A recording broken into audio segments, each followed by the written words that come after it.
Mesdames et messieurs, c'est un plaisir de vous retrouver. Alors aujourd'hui, comme vous le voyez, notre thème est plus particulièrement axé sur l'eau, l'environnement et les changements climatiques. Et cette problématique, je vais tout de suite le dire, a commencé à poindre dans les années 60, mais plutôt la fin des années 60, début des années 70, car c'est véritablement à partir du début des années 70 que l'on a commencé à parler de protection de l'environnement. Et je voudrais souligner que l'on a commencé à parler de protection de l'environnement fin des années 60, début des années 70, tant à l'échelon national qu'à l'échelon international. Donc c'est une problématique nouvelle. C'est une problématique nouvelle qui va émerger sur la scène internationale. Et le moment dont on reparlera clé, c'est vraiment la tenue de la conférence des Nations Unies sur l'environnement humain à Stockholm en 1972. C'est vraiment à partir de ce moment-là qu'il va y avoir des efforts qui vont être faits de part et d'autre au plan international pour commencer apprendre à protéger l'environnement. Et de manière miroir, on va avoir les mêmes problématiques qui vont se dessiner au plan national. Dans nos pays, en Europe, aux États-Unis, ça va commencer dans les années 60, mais c'est surtout dans les années 70 qu'on va avoir les premières véritables législations de protection de l'environnement. Alors cette conscientisation, pourquoi est-ce que ça se passe à ce moment-là? Il y a des crises maritimes, la crise d'Exxon-Valdez et d'autres, qui montrent la vulnérabilité de l'environnement. Il y a des rapports d'experts qui sont publiés à l'époque, tel le rapport du Club de Rome. Et puis il y a des témoignages, des écrits. Et il y a des mouvements, il y a aussi un mouvement de conscientisation politique en Europe, où l'on se dit l'on doit remettre en question le mode de croissance économique, de production, de consommation économique, et faire place à l'environnement. Alors dans ce contexte, point donc la cause de la protection de l'environnement. Et donc dans ce contexte, l'on va parler de droit international de la protection de l'environnement. Alors ce qui est aussi intéressant, c'est de se dire, mais finalement, qu'est-ce que c'est que l'environnement quand on parle de l'environnement? Et vous vous rendrez compte que vous avez peu de définitions de l'environnement, mais j'en ai choisi une donnée par un tribunal arbitral dans un différend qui a opposé la Belgique aux Pays-Bas en 2050. Et pour moi, elle est importante, cette définition, parce qu'elle va nous permettre de revenir sur des notions dont on va parler aujourd'hui. Mais vous voyez, la définition dit: le tribunal remarque que dans toutes ces catégories, le terme environnement englobe l'air, l'eau, la terre, la faune et la flore, les écosystèmes, on va beaucoup parler des écosystèmes parce qu'à l'heure actuelle c'est vraiment le concept clé, et les sites naturels, ça je crois que ça c'est une marque culturelle de nos sociétés, les sites culturels, la santé humaine ainsi que le climat. Et donc vous le voyez, et c'est l'accent que je voudrais placer aujourd'hui, maintenant, c'est que l'eau est une composante de l'environnement. L'eau n'est pas extérieure à l'environnement, l'eau fait partie de l'environnement. Et donc, quand on va parler de protection internationale de l'environnement, on va devoir prendre en compte les interactions entre ces différentes composantes. Les interactions vont être très importantes.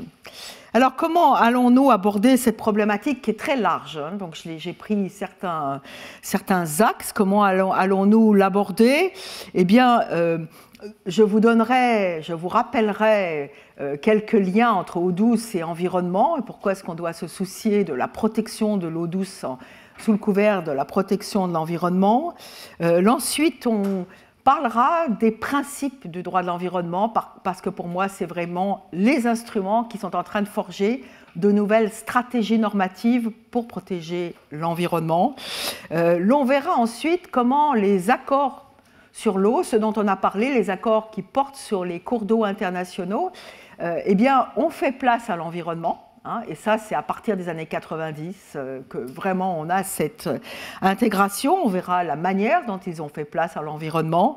Et puis, en dernier lieu, je vous montrerai que quand on parle de protection de l'eau, les accords dont on a parlé beaucoup, les accords de bassin, les accords régionaux, les accords universels, tels la Convention de 1997, sont des instruments très importants, mais il faut aussi porter son attention sur les accords de protection de l'environnement, comme l'accord sur la Convention sur la diversité, la biodiversité, ou encore l'accord de Paris sur les changements climatiques. Donc on terminera avec la contribution des accords de protection de l'environnement à la protection et la gestion de l'eau. Alors, commençons maintenant avec les liens entre, des exemples de liens entre eau douce et protection de l'environnement. Je pense qu'il n'est pas besoin de vous rappeler que les problèmes de pollution de l'eau sont nombreux. Et donc, ces problèmes de pollution de l'eau, je vais donner quelques exemples, mais ces problèmes de pollution de l'eau, ça a des impacts sur les habitats naturels, sur la biodiversité, et sur la santé humaine. Et ça, c'est un élément que je voudrais aussi souligner, c'est que je ne différencie pas la protection de l'environnement de la protection de l'être humain, de la santé humaine, puisque nous sommes partie intégrante de cet environnement. Et donc, les multiples impacts de la pollution vont avoir des impacts tant sur l'environnement que sur nous-mêmes comme espèces parmi d'autres vivant sur la planète Terre. Et je voudrais simplement vous rappeler qu'il y a beaucoup de maladies dues à la contamination des eaux, et notamment, ce sont des maladies, quand on regarde les chiffres, qui touchent beaucoup les enfants de moins de 5 ans. Donc, lutter contre la pollution, c'est aussi améliorer la protection de la santé humaine. Alors, dans les exemples, dans les liens entre les problèmes de pollution, vous avez ce que vous connaissez, dont on parle beaucoup, les nutriments dissous, tels que les nitrates ou les phosphates, qui sont rejetés dans l'eau, qui ont des effets en matière d'appauvrissement de l'oxygène dissous, pourtant nécessaire aux espèces de poissons ou autres organismes. Il y a aussi la contamination par les pesticides, les substances chimiques, les microplastiques. Celles-ci, toutes ces substances, le rejet de ces substances ont augmenté beaucoup à partir des années 1970, et notamment en Europe et sur le continent nord-américain. Et donc, ça a des impacts en matière de qualité de l'eau, en matière de protection de la biodiversité. Je vous parle des impacts, mais vous devez aussi garder à l'esprit, parce que je pense qu'il faut aussi qu'on ait un esprit de construction, c'est que il y a des efforts qui sont faits pour faire face à ces problèmes, mais en fait, il faut identifier ces problèmes et ensuite corriger les actions. Alors, il y a des efforts qui sont faits dans nos régions. Malheureusement, quand on regarde les chiffres, par exemple, pour la pollution chimique provenant de sources domestiques et industrielles et de pesticides, elle est en augmentation constante dans les pays du Sud. Elle est en augmentation constante dans les pays du Sud, ce qui veut dire qu'il y a des graves... il y a des gros problèmes de qualité de l'eau et donc des problèmes de santé et de protection de la diversité biologique. Je voyais aussi que plus l'eau est rare, moins il y a de quantité d'eau, et donc moins il y a de capacité de l'eau à diluer les déchets. Donc en fait, la diminution des flots d'eau qu'on va connaître avec les changements climatiques va avoir aussi un impact sur la dilution des substances de pollution qui devraient être dégradées pour ne pas causer, qui devraient être absorbées pour ne pas causer de problème. Alors, autre fait qu'on doit aussi souligner, c'est le fait que nous vivons de plus en plus dans des villes. La population humaine à l'heure actuelle tente à vivre dans les villes. La projection, le chiffre pour 2050, c'est que 6 milliards 300 millions d'habitants vivront dans les villes. Et alors, la question des villes, et ça c'est notamment pour les pays du Sud, 90% de la population des pays du Sud va vivre dans des villes, c'est tout le problème du traitement, du rejet des déchets. C'est tout le problème du traitement du rejet des déchets, et à l'heure actuelle, vous avez encore très peu d'installations de traitement du rejet des déchets. Donc ceux-ci vont directement dans des cours d'eau ou dans les océans. Et donc, voilà, c'est des enjeux qui sont de taille puisque la population humaine est importante et notamment dans sa manière de vivre. Et donc, il y a des nécessités de réfléchir à comment lutter contre ces problèmes de pollution.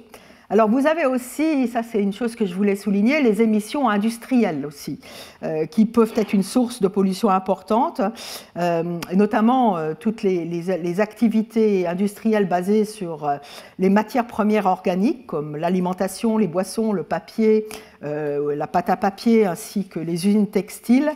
Et donc, eh bien, le problème de ces émissions industrielles, c'est qu'elles vont pouvoir être rejetées dans l'eau sous forme de gaz. C'est des gaz, des aérosols, mais qui vont après revenir dans l'eau.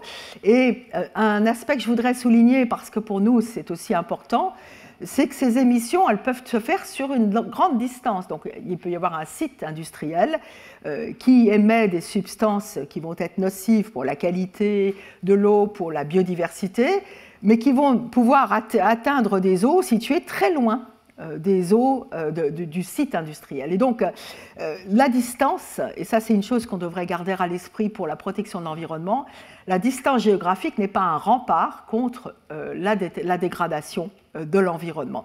Et je pense que c'est une des caractéristiques de la protection de l'environnement, c'est qu'elle nous montre qu'on est tous liés les uns les autres dans ce combat pour une meilleure protection de l'environnement.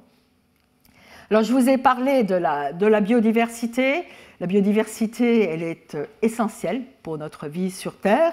Et en fait, on se rend compte que les habitats, les eaux intérieures sont en grand danger. Les habitats des eaux intérieures sont en grand danger.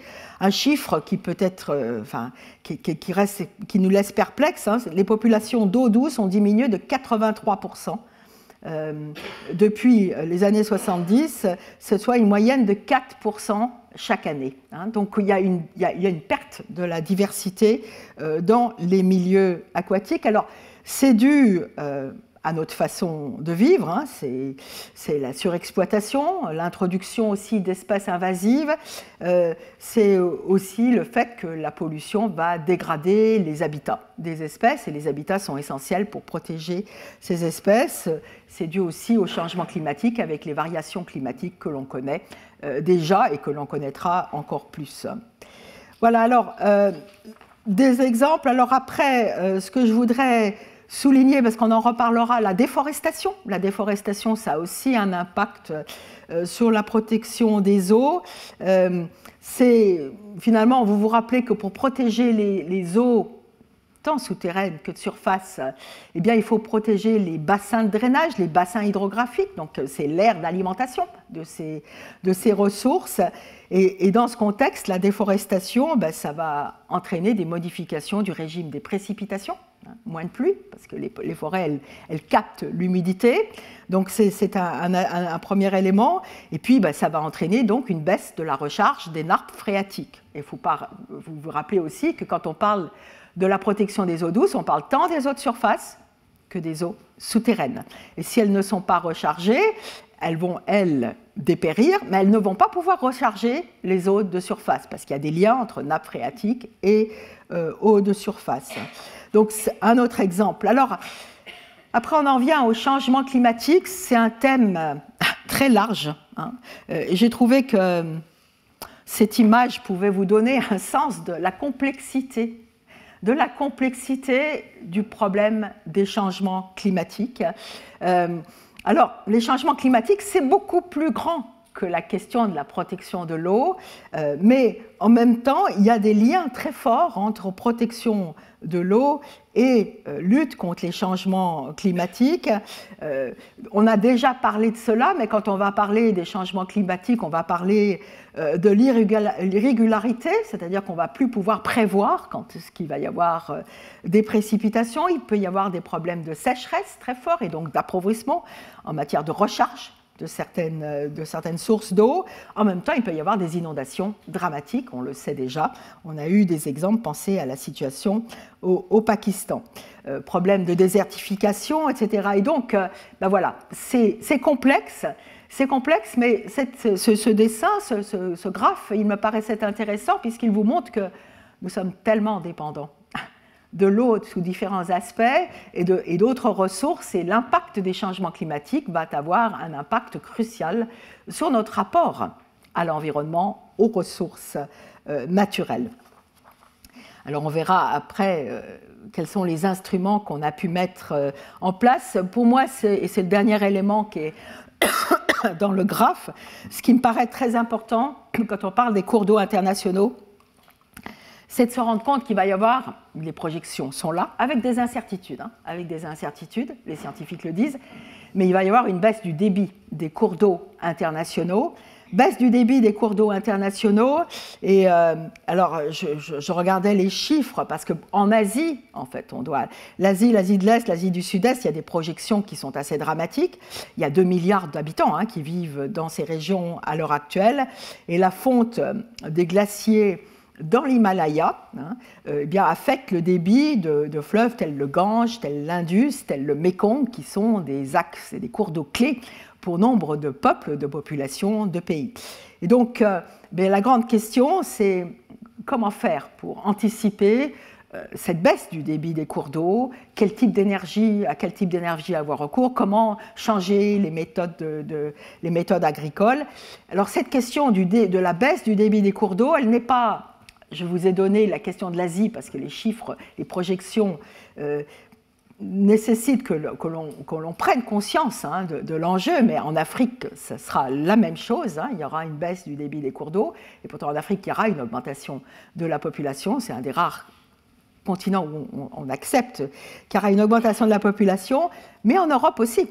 Et vous avez à l'esprit déjà les photos du fleuve Pô cet été, alors dû au changement climatique ou pas, mais vous voyez ce que ça veut dire qu'un cours d'eau ne soit presque plus alimenté, quelles sont les conséquences qu'il peut y avoir. Alors tout ça, ça montre qu'il y a une nécessité de collecte d'informations, il y a une nécessité de mettre en place des mécanismes d'alerte qui vont informer et qui vont pouvoir permettre de réformer les pratiques, et puis aussi lutter contre les émissions de gaz à effet de serre. Alors, autre exemple de lien, parce que ça aussi, on en a parlé lors du premier cours, mais c'est aussi important, c'est qu'il y a des liens très, très forts entre protection des eaux douces et protection du milieu marin.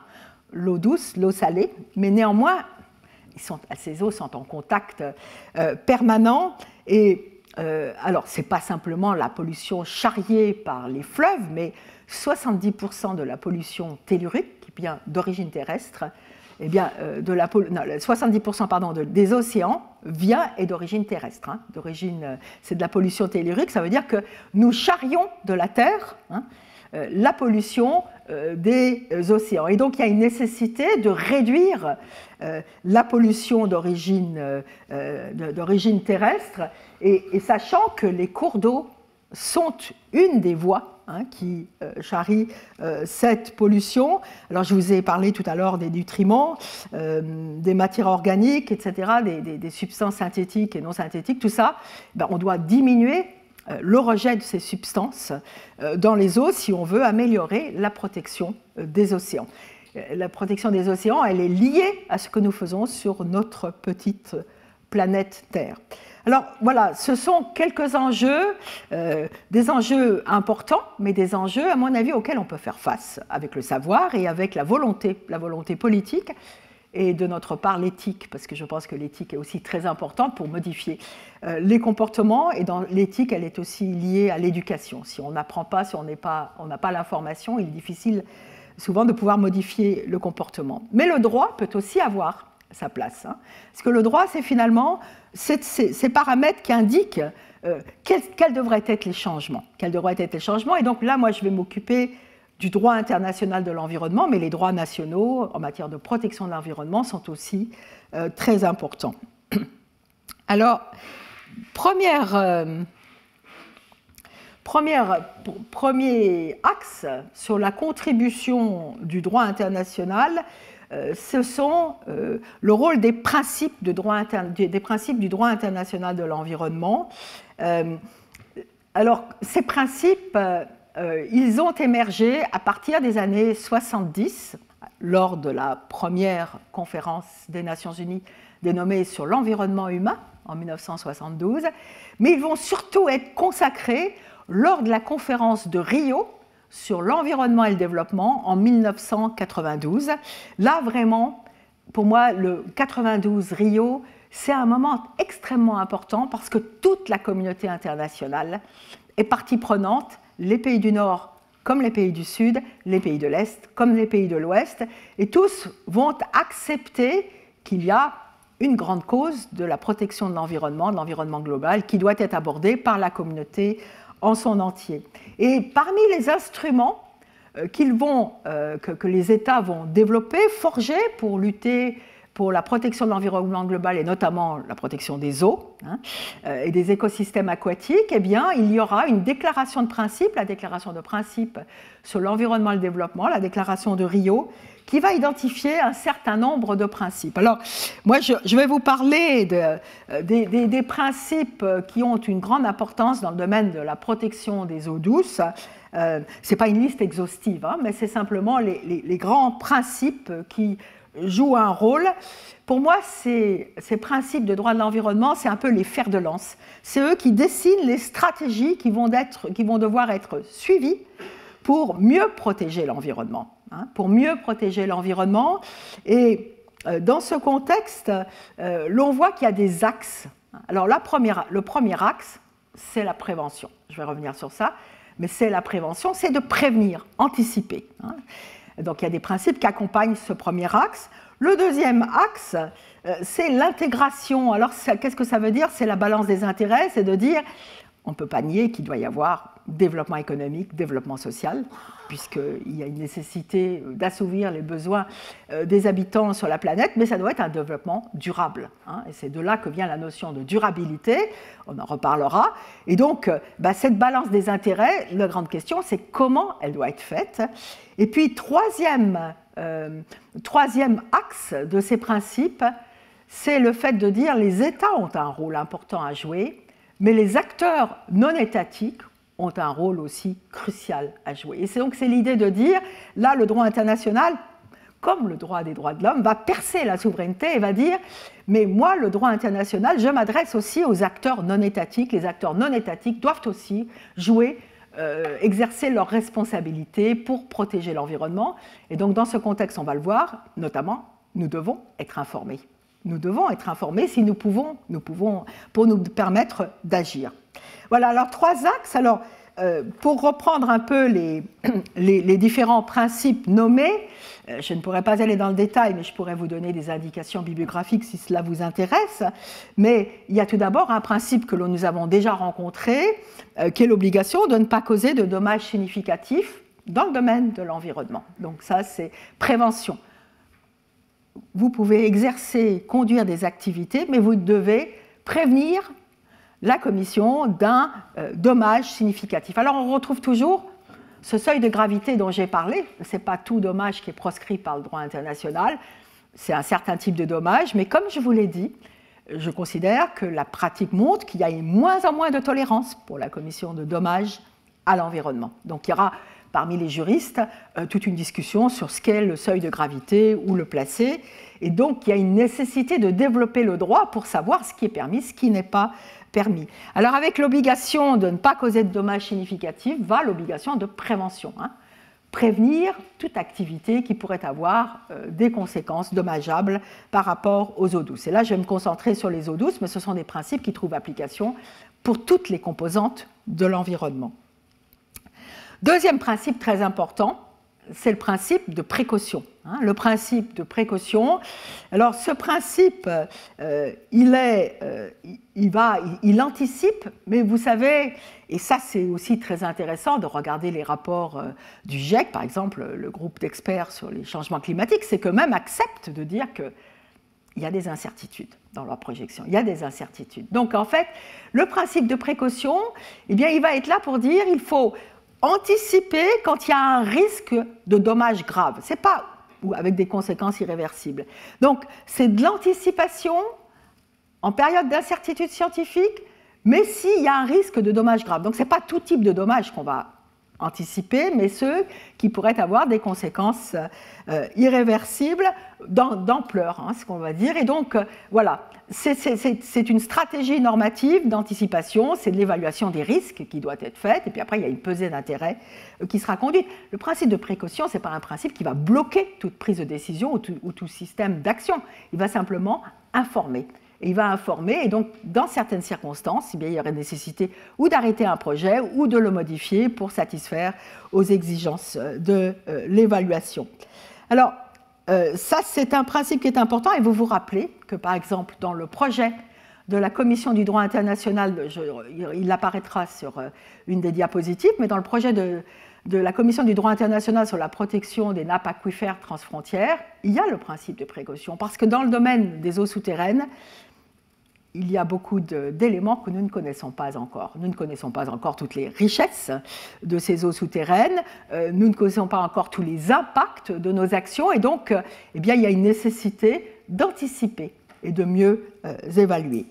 Donc, principe obligation de ne pas causer de dommages, principe de précaution, et ensuite, principe du pollueur-payeur. Hein, le pollueur-payeur, c'est nous. Hein, nous sommes tous des pollueurs, hein, comme les entreprises d'ailleurs. Hein, c'est, voilà, acteurs privés, acteurs publics.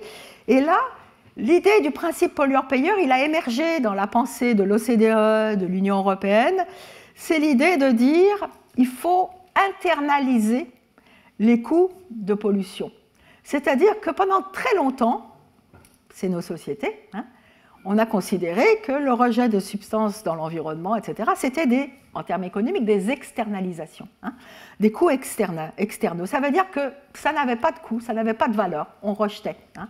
Et vous avez certainement en tête des images et des souvenirs de rivières oranges, roses, etc., que vous avez vues quand vous vous promeniez dans notre beau pays. Et ça, c'était dû au fait que les rejets n'étaient pas régulés. Et donc, toute l'idée du principe pollueur-payeur, c'est un principe d'incitation économique. C'est un principe d'incitation économique qui va dire, eh bien, s'il y a rejet, il doit y avoir, le pollueur doit assumer les coûts de ces rejets et du traitement de ces rejets. Et donc, cette idée d'incitation économique, elle devrait conduire à ne plus se comporter comme on se comporte, traiter les déchets. Hein. Et le traitement des déchets, c'est fondamental, utiliser d'autres substances, etc. Donc voilà, c'est aussi un principe d'anticipation, puisqu'il devrait conduire à modifier les comportements, et en tout cas, il éclaire, il informe sur les coûts causés à la pollution et la nécessité de corriger ces actions. Autre principe, le principe du développement durable. Alors le principe du développement durable, ça, c'est ce principe d'intégration, comme on l'appelle quelquefois, c'est l'idée de dire il ne peut pas y avoir de développement économique sans protection de l'environnement. Mais le revers est vrai. Il ne peut pas y avoir de protection de l'environnement sans prendre en compte les besoins de l'environnement. Et puis, alors ça, c'est Rio, et puis en 2002, à Johannesburg, lors d'une autre conférence des Nations Unies, eh bien, on dit, mais le développement durable, c'est le développement économique, la protection de l'environnement, mais le développement social aussi, hein, de prendre en compte les besoins des individus, d'intégrer les individus dans la recherche de ce qui serait un développement durable. Et comme vous le voyez, c'est une pesée d'intérêts. C'est une pesée d'intérêts qui doit se faire, c'est une pesée d'intérêts qui doit être informée, donc on doit connaître les techniques, les moyens à disposition, et c'est aussi, à mon avis, une pesée d'intérêts qui doit nous faire réfléchir à ce que nous tolérons, ce que nous ne tolérons pas en matière de protection de l'environnement. Donc, ce n'est pas une notion statique, le développement durable, c'est une notion au contour évolutif, et ça, je pense que c'est aussi très important à garder à l'esprit, et vous l'avez compris, on en reparlera, mais l'une des questions pour moi, c'est véritablement qui doit décider de ce qu'est le développement durable. Et là, les mécanismes participatifs associant les populations sont très importants, je pense, mais aussi, je pense que les parties prenantes sont très importantes, et je ne suis pas sûre que des tiers, comme des juges, des arbitres, puissent décider véritablement de ce qu'est le développement durable. Mais on pourra reparler de cette problématique quand on parlera du règlement des différends.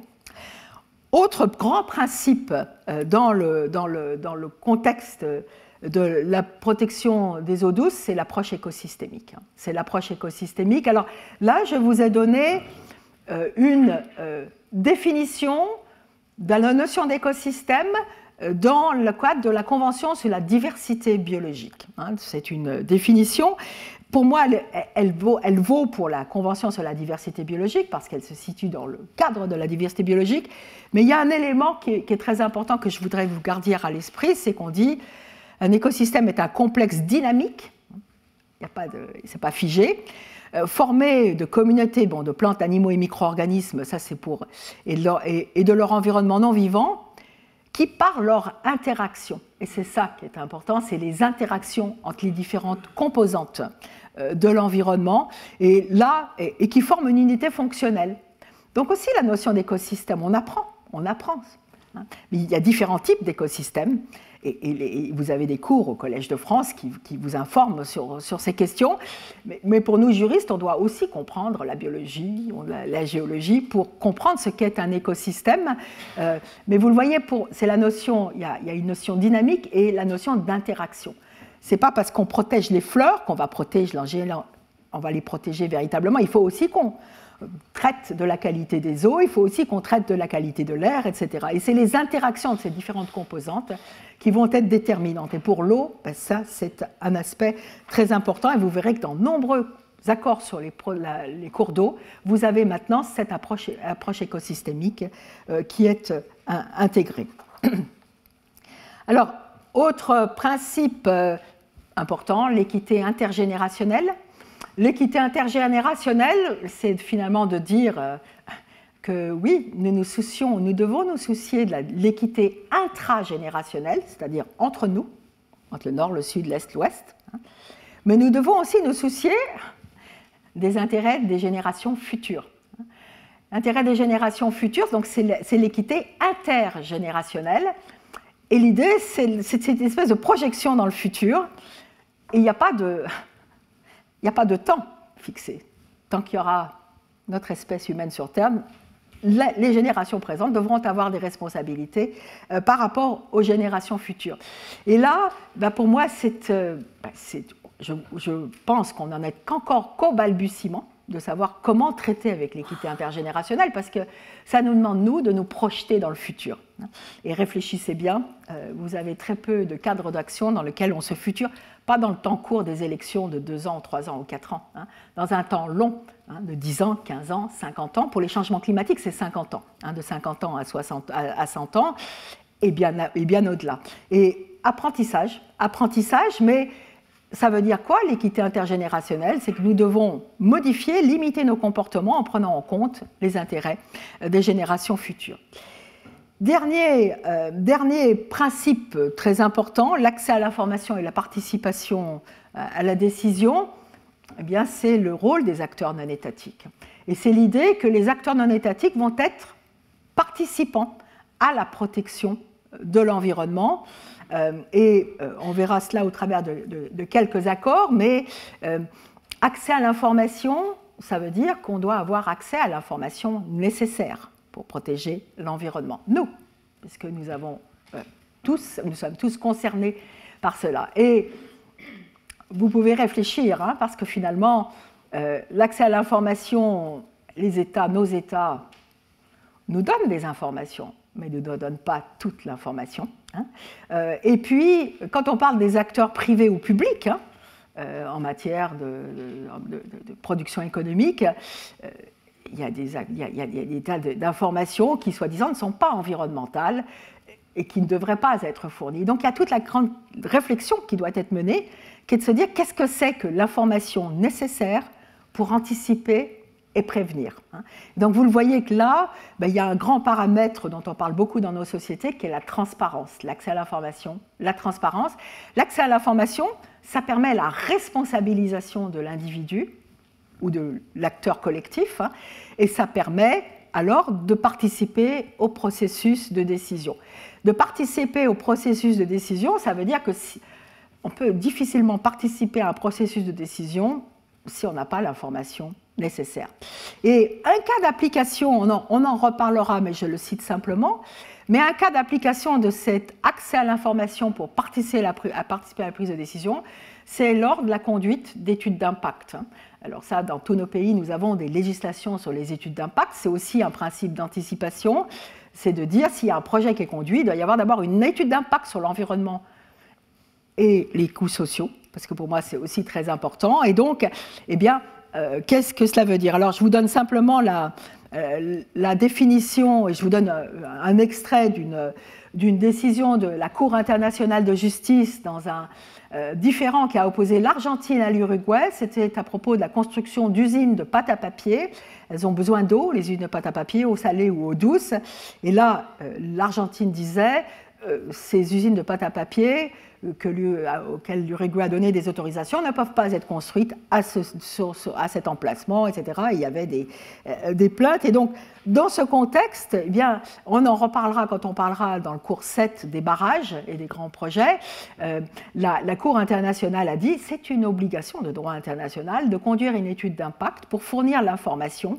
Et eh bien, l'information, elle doit aussi être à disposition des acteurs non étatiques. Ils doivent aussi être intégrés au processus de décision. Alors tout ça, ça vous montre que ça complexifie les relations interétatiques, hein, puisqu'elles doivent se rendre des comptes les unes aux autres en matière de protection de l'environnement, mais c'est toute l'idée selon laquelle nous sommes liés hein, par cette même cause de protection de l'environnement.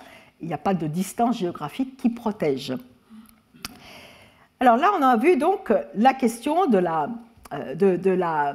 les grands principes. Et pour moi, rappelez-vous de ces principes, c'est vraiment ces axes de stratégie normative. C'est ces axes qui vont être utilisés pour construire des législations nationales, des instruments internationaux, et qui vont aussi être utilisés, vous le verrez à la fin de ce cours, pour interpréter des traités qui ne disaient rien sur l'environnement. On a nombre de traités qui sont encore valides et qui ne disent rien sur l'environnement, et pourtant, eh bien, on doit prendre en compte l'environnement. Et donc, ces instruments, ces principes vont être là pour dire, au XIXe siècle, vous vous étiez donné cette possibilité, mais maintenant, vous devez prendre en compte la protection de l'environnement, et les principes sont là pour vous aider à prendre en compte, interpréter votre traité. Alors maintenant, deuxième axe, c'est... Alors, les accords sur l'eau, on revient sur les accords de bassin, sur les accords qui portent sur les cours d'eau internationaux, le Rhin, le Nil, le Mékong, l'Amazone, hein, voilà, c'est ces exemples, il y a des accords. Et que disent-ils sur la protection de l'environnement, hein? Comment est-ce qu'ils ont intégré la protection de l'environnement? Alors, comme nous en avons déjà parlé, ce qui est intéressant, c'est que quand on regarde les accords sur les cours d'eau, vous vous rappelez, je vous ai dit, c'est véritablement le début du XIXe siècle hein, qui va instituer cette méthode de gouvernance par des accords de bassin.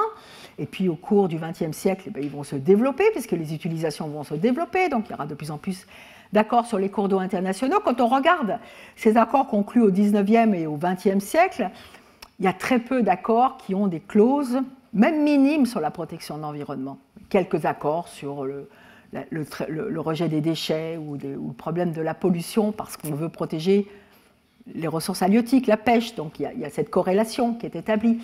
Mais finalement, on n'a pas conscience encore, on n'a pas encore conscience de l'impact de la dégradation de l'environnement sur la protection des eaux douces.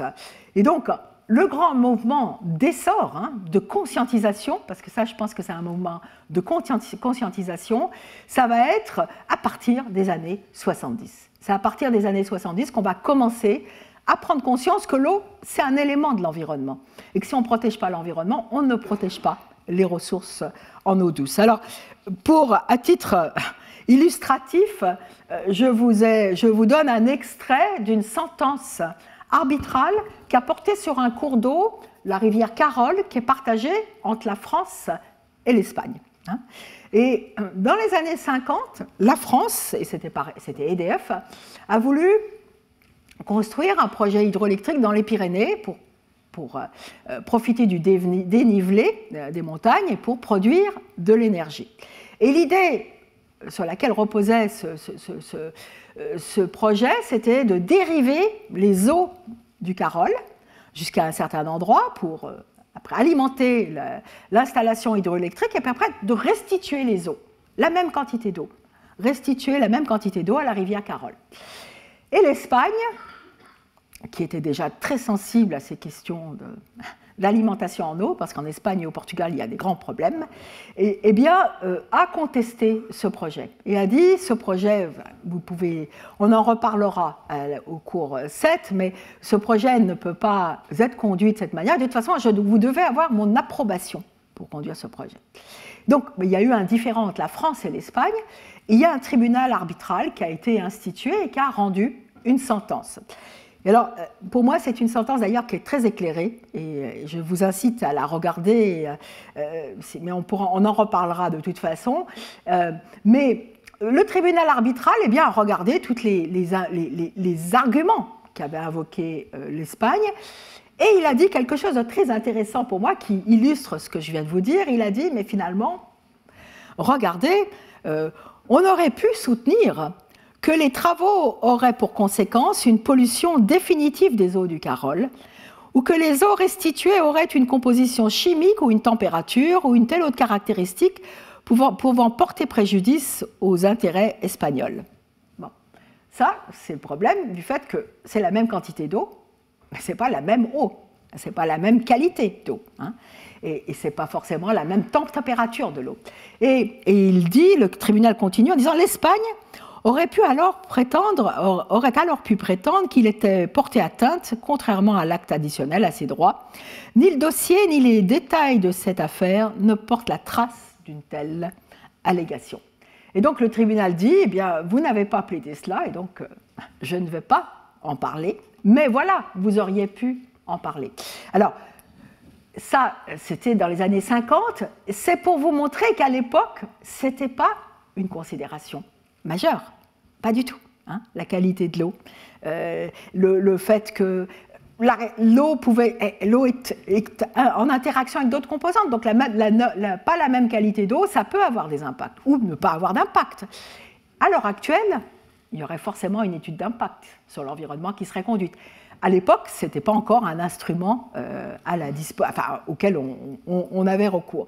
Mais tout ça, c'est pour vous montrer que la conscientisation en matière de protection de l'environnement, elle va vraiment affleurer plus tard. Hein, elle va vraiment affleurer plus tard, dans les années 70, où on va commencer à réaliser qu'il y a des aspects de protection de l'environnement qui doivent être pris en compte. Alors, qu'ont fait les accords en matière de protection de l'environnement? On va revoir des accords dont on a déjà parlé, je ne vais pas rentrer dans les détails, mais ce que je voudrais vous dire, c'est vous montrer, c'est que les instruments adoptés dans les années 90 vont avoir cette préoccupation. Hein. Ils ont reçu cette préoccupation. Ils sont les réceptacles de cette préoccupation parce qu'on a été conscientisés. Et donc, la Convention de 1997, on en a déjà parlé, sur les cours d'eau et les lacs internationaux, eh bien, pour les utilisations autres que la navigation, a des éléments de protection de l'environnement. Vous vous rappelez que j'en ai déjà parlé quand j'ai parlé du principe de l'utilisation équitable et raisonnable et de l'obligation de ne pas causer de dommages significatifs. Et j'ai dit, est-ce que c'est suffisant? Voilà, c'était des questions. Mais je vous ai dit aussi qu'il y avait une partie entière de la Convention, la partie 4, dédiée à la protection de l'environnement. Et dans cette partie 4, c'est vraiment un rappel pour vous, mais vous vous rappelez que dans cette partie 4, il y a notamment l'article 20 de la Convention de 1997 qui dit qu'il faut avoir une approche écosystémique en matière de protection de l'environnement. Et donc là, eh bien, les États acceptent, quand ils ont négocié, adopté, ratifié cette convention, ils acceptent que quand on gère un cours d'eau international, on doit aussi prendre en compte les écosystèmes liés à ce cours d'eau et l'écosystème de ce cours d'eau international qui peut être composé de plusieurs écosystèmes. Et donc, qu'est-ce que cela veut dire? Et c'est comme ça qu'on en avait parlé, c'est qu'on est obligé de regarder les pratiques d'aménagement du territoire autour d'un cours d'eau pour véritablement protéger les écosystèmes. Et donc, la protection de l'eau en termes environnementaux, ça veut dire qu'on doit regarder bien au-delà de la ressource en eau, on doit regarder tout l'entourage écosystémique de la ressource en eau pour s'assurer qu'elle est protégée le mieux possible. Et ça, c'est des contraintes. C'est des contraintes sur les États, sur les acteurs privés, les acteurs publics. Et donc, il y a une nécessité de définir les paramètres d'action pour protéger les écosystèmes des cours d'eau. Je vous ai aussi parlé du projet de la Commission du droit international sur les aquifères transfrontières. Là, vous le voyez aussi, hein, la question de la protection de l'environnement est, je vous ai donné simplement un exemple, mais c'est un élément très important.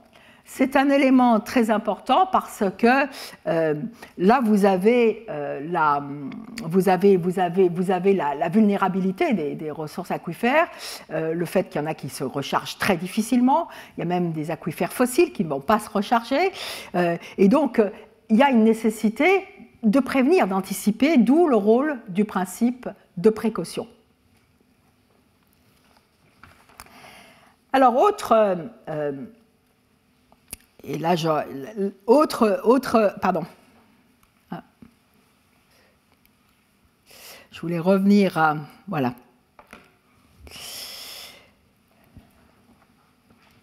Accords régionaux, et là je voudrais corriger quelque chose parce que je vous l'ai dit, hein, je la considère toujours, c'est un tropisme, je considère toujours la Convention d'Helsinki comme un accord régional, mais vous savez qu'il y a eu un amendement à la Convention d'Helsinki et qu'elle est maintenant ouverte à la ratification de pays autres que membres de la Commission économique pour l'Europe.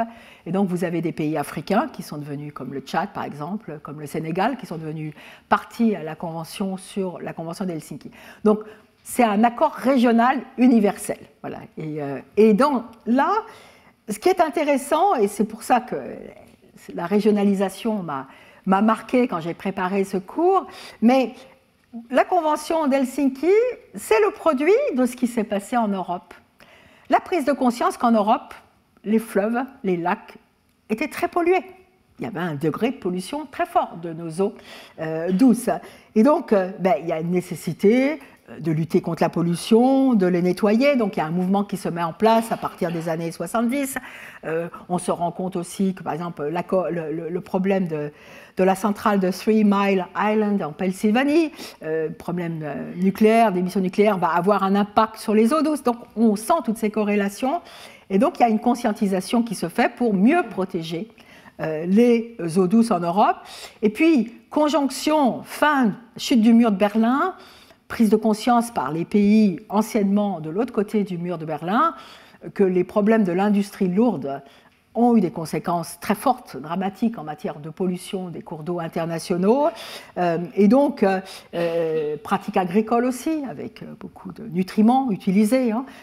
Et donc la prise de conscience va conduire à l'adoption, parce que la Commission économique pour l'Europe, c'est les pays anciennement de l'Est, de l'Ouest, et puis les pays d'Asie centrale et du Caucase, et donc va conduire à l'adoption de la Convention de 1992. Et cette Convention, j'ai mis l'article 2 à l'écran pour vous montrer l'axe qui est placé, c'est une Convention qui va faire une place très large à l'environnement. C'est une Convention qui fait une place très large à l'environnement parce qu'elle considère que c'est en protégeant l'environnement qu'on va gérer le mieux possible l'eau. Alors vous allez dire, mais ça c'est un tropisme culturel, régional, peut-être, mais à l'heure actuelle, on se rend compte que si on ne protège pas l'environnement, on ne protégera pas convenablement les eaux douces, et donc il y a une nécessité de mettre l'accent sur cela. Et donc c'est une convention qui fait une place très large à cette problématique de la protection de l'environnement, tout en faisant place aux autres principes cardinaux de gestion des cours d'eau internationaux que j'ai décrits. Autre instrument régional, c'est la convention, le protocole négocié dans la région de l'Afrique australe, le protocole SADC.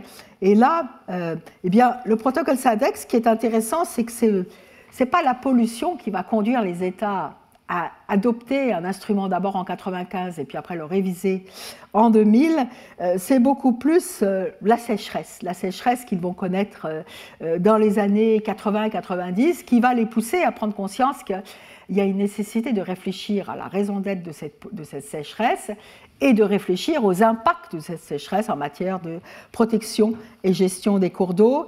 Et vous le verrez, il y a un fort accent aussi dans ce protocole en 2000 qui est mis sur la protection des écosystèmes, parce qu'il y a une réalisation que si on ne gère pas mieux les terres, eh bien, on mettra en péril la gestion des eaux douces. Il y a aussi toute la question de la nécessité de la durabilité.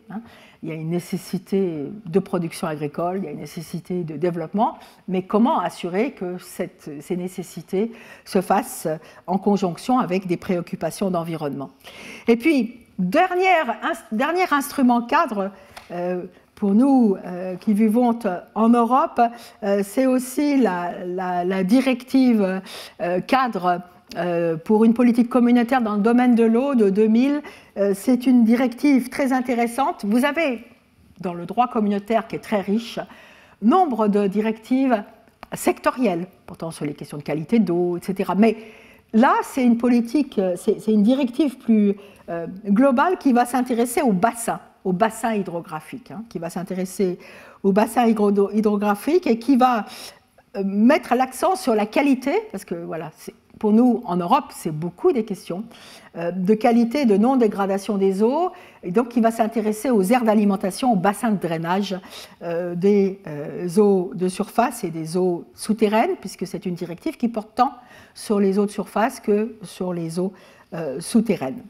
Et il y a des commissions qui doivent être mises en place, des commissions de bassin. Alors, maintenant, les accords de bassin, grande évolution des accords de bassin, et vous avez là aussi l'émulation qui va se produire, dont j'ai déjà parlé.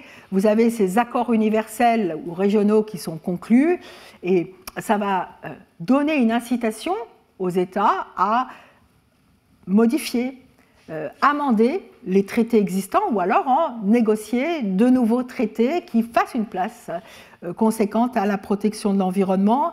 Tout à l'heure, je vous ai parlé de l'Espagne, mais les relations entre l'Espagne et le Portugal, elles sont très importantes notamment en matière de partage des eaux. Ils partagent un grand nombre d'eau, de ressources naturelles partagées. Et donc, dans ce contexte, il y a un accord qui est conclu entre ces deux États pour gérer ces eaux partagées à l'heure de la protection de l'environnement. En Belgique et ailleurs, je parle à la Belgique parce que je pense à la Meuse, à l'Escaut, mais il y a d'autres pays riverains. Là aussi, prise de conscience qu'il y a une nécessité de mieux protéger l'environnement de ces cours d'eau, donc modification des cours d'eau, des accords de cours d'eau. Et puis, aussi très intéressant ailleurs qu'en Europe, prise de conscience, l'accord sur le Mékong de 1995.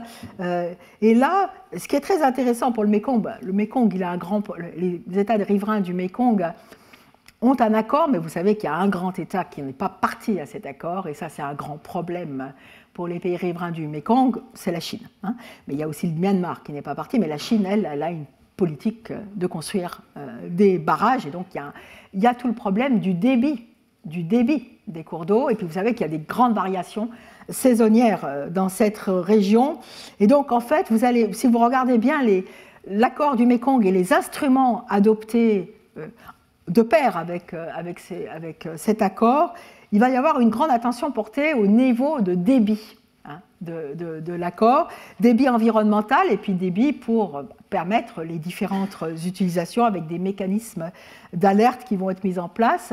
Il y a aussi, quand on parle du Mékong, il y a différents bassins. Alors il y a les politiques de transfèrement de bassin à bassin, et donc elles vont aussi être régulées pour permettre qu'il n'y ait pas d'assèchement et qu'il y ait suffisamment de l'eau en quantité, enfin qu'il y ait de l'eau en quantité suffisante. Donc voilà, ces accords de bassin vont faire place à l'environnement, mais ils vont aussi montrer, et ça c'est un aspect que j'ai déjà souligné, ils vont montrer les préoccupations particulières de certains États dans certaines régions par rapport à certains cours d'eau internationaux. Autre exemple, la charte des eaux du fleuve Sénégal, adoptée en 2012. On en a parlé la semaine dernière puisqu'elle reconnaît le droit fondamental à l'eau, et donc elle a permis de responsabiliser les individus, les acteurs non étatiques, mais elle est très intéressante parce qu'elle contient tous les grands principes de l'environnement. Et donc elle permet de gérer le fleuve Sénégal, de tenter de gérer le fleuve Sénégal à l'heure des préoccupations de protection de l'environnement, et nous aurons un grand expert du fleuve Sénégal dans 15 jours qui nous fera part de son expérience en matière de gestion du fleuve Sénégal et des différents projets qui ont été conduits par les États membres. Alors maintenant, dernière partie,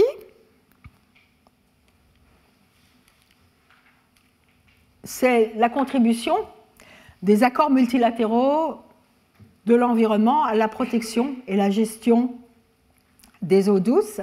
Et en introduction, ce que je voudrais vous dire, c'est que ces accords, même s'ils portent sur d'autres objets que l'eau en particulier, ont un impact sur la protection des eaux. Et donc, ça, c'est un élément que je voudrais souligner, c'est que les accords sur les cours d'eau qu'on a discutés, etc., les accords universels régionaux de bassin, sont importants, sont cruciaux, mais ce ne sont pas les seuls instruments à réguler et à protéger les cours d'eau internationaux.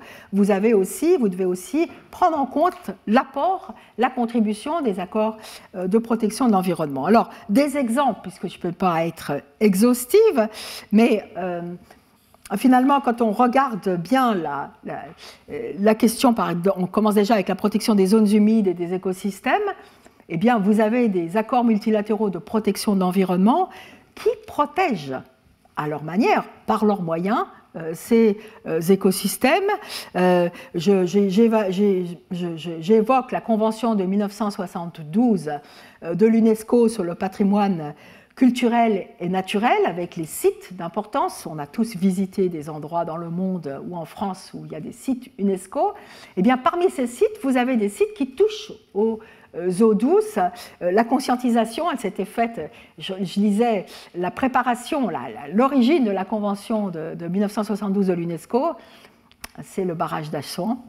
C'est l'inondation, les temples d'Abou Sindel qui sont déplacés. Et donc, c'est toute cette idée que les projets industriels et énergétiques peuvent avoir des conséquences sur l'environnement culturel, si on parle des temples d'Abou Sindel, mais en même temps, et donc, négociation de cette convention, mais cette convention, après, les États vont mettre des sites qui sont de grande importance. Je vous ai donné des exemples, les 3 fleuves parallèles du Yunnan en Chine. Eh bien, là, parmi ces 3 fleuves parallèles, vous avez 2 grands fleuves internationaux, le Mékong et le Salween, qui sont protégés en partie par la décision qu'a prise la Chine, puisqu'il doit y avoir une attention particulière à ces sites. Je vous ai aussi donné un autre exemple en Afrique, la trinationale de la Sangha, qui est une zone du bassin du Congo qui s'étend sur le Cameroun, la République centrafricaine et le Congo, et donc qui demande la coopération de ces 3 États. Et c'est un ensemble de parcs nationaux, de zones humides, de forêts marécageuses et de forêts inondées. Et puis il y a une faune, une flore très riche. Donc voilà, c'est une contribution qui permet de protéger certains écosystèmes, certains habitats. La Convention sur les zones humides d'importance internationale, elle est aussi déterminante, cette convention.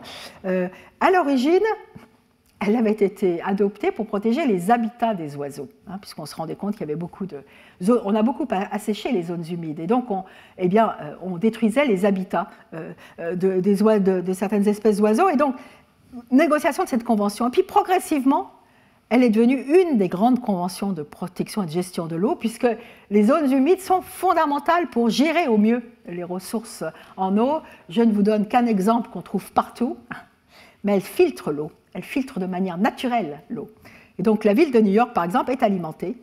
Quand vous allez à New York et vous buvez de l'eau, ça provient en grande partie de l'eau des zones humides du nord de l'État de New York. Et donc voilà, il y a ce mécanisme de filtration naturelle, mais les zones humides, c'est aussi les éponges. Quand il y a des inondations, elles captent l'eau et elles régulent l'eau. Et donc il y a beaucoup de ce qu'on appelle des services écosystémiques qui sont rendus par ces espaces, et donc il y a de plus en plus d'attention portée aux zones humides d'importance internationale.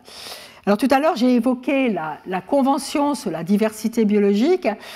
Là aussi, on se rend compte que les écosystèmes des eaux intérieures sont, je vous l'ai dit, sont en grand danger. Il y a beaucoup d'appels de l'IUCN, du WWF, etc., sur la protection des écosystèmes des eaux intérieures. Et donc, il y a une nécessité de penser à comment mieux protéger ces écosystèmes.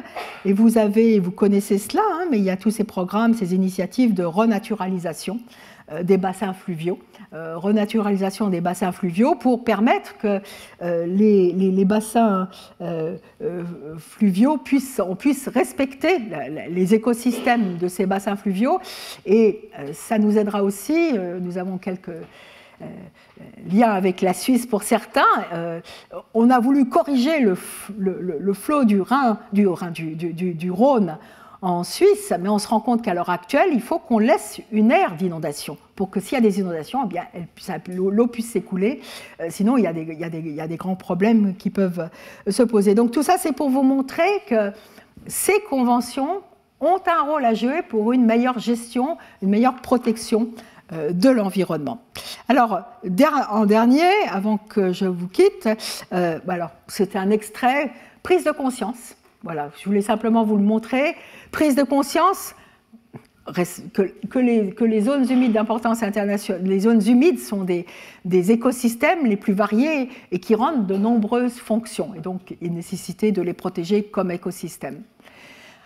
Alors, autre convention de protection de l'environnement qui jouent un rôle important, la convention sur la désertification. Pour moi, c'est toujours un souci que la convention sur la désertification soit un peu le parent pauvre de l'attention internationale, puisque la lutte contre la désertification, c'est aussi une action pour une meilleure protection, une meilleure gestion de l'eau. Je vous ai déjà parlé des problèmes de déforestation excessive qui ont un impact sur les cours d'eau, l'alimentation des cours d'eau, d'autres sur le surpâturage aussi, ou encore des techniques d'irrigation inadéquates. Donc, vous le voyez, quand on parle de désertification, on parle de politique d'aménagement du territoire ou de politique d'utilisation du sol. Et donc, une meilleure utilisation du sol, c'est une meilleure gestion des ressources en eau. Autre grand accord dont nous parlons beaucoup à l'heure actuelle, l'accord de Paris sur les changements climatiques, avec la grande sœur qui est la Convention de 92 sur les changements climatiques, puis dans le cadre de la Convention sur les changements climatiques, l'accord de Paris de 2015. Et là, vous avez l'accord de Paris, il est très important parce qu'il y a maintenant un objectif que j'espère que nous réussirons à tenir, qui est celui de limiter l'augmentation de la température sur Terre à 1,5 ou un peu plus. Nous en sommes loin à l'heure actuelle. Et donc, en fait, toute la technique, tout l'apport de l'accord de Paris, c'est de réduire les émissions de gaz à effet de serre, et donc c'est d'utiliser d'autres sources d'énergie, des énergies, ce qu'on appelle des énergies renouvelables. Pour faire un lien avec un des cours qui va venir, parmi les énergies renouvelables, il y a l'eau. Mais comment doit-on utiliser l'eau dans ce contexte? Et c'est tout le problème de la construction des barrages et d'installations hydrographiques. Mais au-delà de ça, l'accord de Paris, c'est ça, et c'est aussi de faire face aux problèmes des changements climatiques qui ont déjà lieu ou qui auront lieu, parce qu'inévitablement, même à 1,5, il y aura des effets des changements climatiques dans nombre de régions du monde.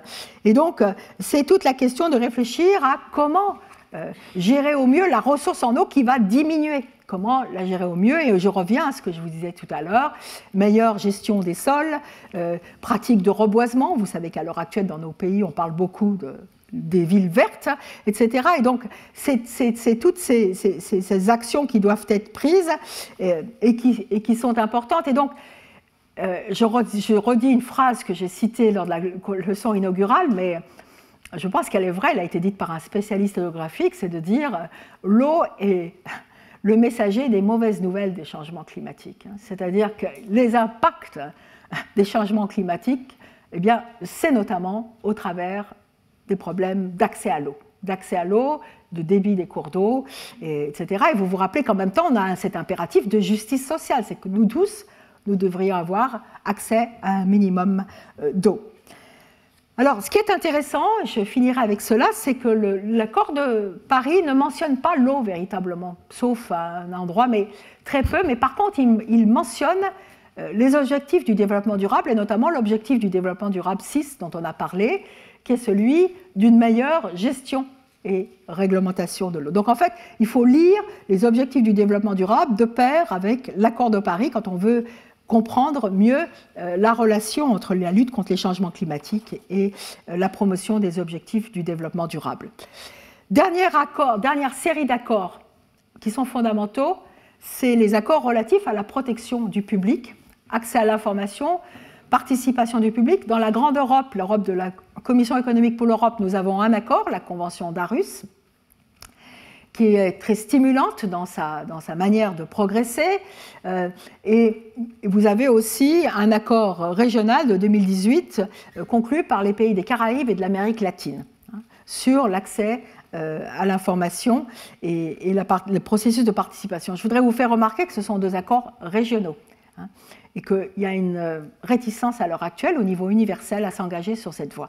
Et pourtant, c'est un des axes majeurs des stratégies à mettre en place pour protéger le mieux possible l'environnement. Mais quand on parle d'accès à l'information, de participation du public à la prise de décision, on parle de processus dits démocratiques, ou de démocratisation, si on peut dire, du prise de décision.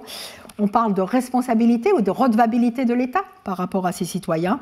Et on parle d'un essor de la place des acteurs non étatiques. Et vous pouvez vous rendre compte qu'il y a certains systèmes politiques que nous connaissons qui sont encore très réticents à ce genre de problématiques. Alors, pour conclure, je vous ai dit, bon, vous pouvez vous dire, and so what? Qu'est-ce qu'on fait avec tout ce qu'on a à disposition? Il faut les mettre en œuvre, il faut en assurer l'effectivité, ça sera le but du colloque que j'organiserai le 12 mai prochain, mais aussi, finalement, le droit, il est là. Le droit de l'environnement, il est là. Et ce qui est intéressant, et je vous ai donné 2 témoignages, c'est que finalement, les cours et les tribunaux internationaux ne peuvent pas faire abstraction de ce qui s'est construit en matière de protection de l'environnement. Et là, je vous donne un exemple dont on reparlera, c'est l'affaire Gabčíkovo-Nagymaro, c'est une affaire qui avait opposé la Hongrie à la Tchécoslovaquie et après à la Slovaquie. Et c'était la construction d'un programme conjoint hydroélectrique qui avait différentes fonctions. Et la Cour a dit, il y a très peu sur l'environnement, mais de toute façon, vous devez prendre en compte les normes actuelles quand elle décidait en 1997. C'est-à-dire qu'elle a dit, vous devez avoir une lecture évolutive des traités internationaux, une lecture évolutive qui prenne en compte les développements du droit international de l'environnement. Et autre fait marquant, et ce sera le dernier, c'est un différend qui a opposé le Pakistan à l'Inde relatif à un barrage, le barrage de Kishanganga, où il y avait une dérivation de l'eau aussi. Et dans ce contexte, eh bien, le tribunal a dit, c'est vrai qu'il n'y a presque rien sur l'environnement dans ce traité conclu en 1960, c'était déjà une œuvre majeure de conclure ce traité entre ces deux États qui étaient en forte tension, mais le tribunal a dit, peu importe, on doit prendre en compte ce qui se passe maintenant en termes de droit, en matière de protection de l'environnement. Il dit, il est établi que les principes du droit international de l'environnement doivent être pris en compte même lorsqu'il s'agit d'interpréter des traités conclus avant le développement de ce corps de droit. Donc vous pensez à tous les traités anciens de nos États et à la nécessité de les interpréter à l'heure et à la lumière du droit international actuel. Je vous remercie de votre attention.